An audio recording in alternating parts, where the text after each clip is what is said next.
So I recently purchased this radio from Amazon for about $164. Obviously, at that price and at this size, it's going to be one of those, generic Chinese Android tablet type of radios. So let's start with the fitment. The fitment, I mean, it's okay for the most part until you get down here to the passenger. This little passenger airbag, plastic piece.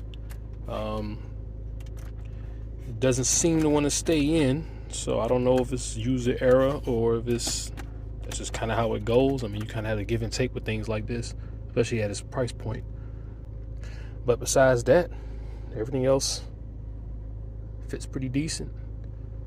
For the tablet itself, you got navigation, which is kind of hard to decipher. It's one of those weird apps called Be Here or something like that. You're supposed to connect to the internet. Apparently, you're supposed to download the map offline when you're at like a place where you can connect to Wi-Fi. You can just download the map and use it offline. Apparently, I haven't got it to connect.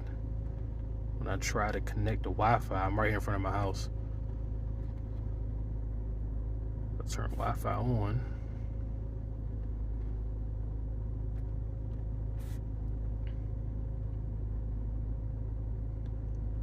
It usually just does a bunch of buffering. Never seems to really find a network, at least at my home Wi-Fi. I haven't tried like a Starbucks or anything like that. So that's usually what I get from doing this. Radio, obviously that works. Bluetooth, that was something I was watching on YouTube. This is your local music. I guess this is for like USB drives or stuff like that. I guess you can say a CD player, but then of course you got your settings, got your apps if it decides to show up.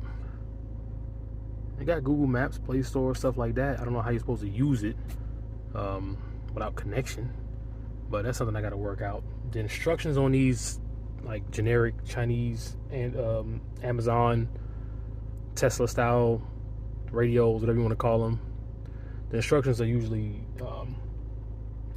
pretty poorly translated, and they don't really go into too much detail about how to do certain things. But this radio is fully functional. It does what I needed to do. The rest of the things I have to kind of work it out. Oh yeah, and that's the brand of the tablet. It's Podofo, I guess that's how you say it. It's a Podofo tablet. I believe it's 9.7 inches, I believe. I can leave a link if anybody's interested. I mean, I think it's worth the $164. I'm not expecting a $500 unit for less than $200, but it's working. It does what it's supposed to do. Nothing abnormal going on with the car. I mean, car's acting normal. So yeah, I'll say I think it's worth the money. Of course, a lot of people are gonna say otherwise. They're gonna say, "Oh, get a Sync 3." Yeah, Sync 3 costs $1,000, $850 used. You know, I had a Sync 1, so I'm literally going from a 4-inch screen that does nothing but show the reverse camera. That's about it. You can show me a text message. Oh, that's another thing, the reverse camera. So I didn't use theirs. I thought I can wire up my own, that, you know, the factory one. This is what it looks like when you put it in reverse. Nothing. Somebody online told me something about going from 12 volt to 6 volt. I have to check back in on that one. I'm not sure how that works, but that's another big issue. They provide a camera and the wiring, but I just didn't feel like doing that. I was hoping I can use OEM. But yeah, that's it.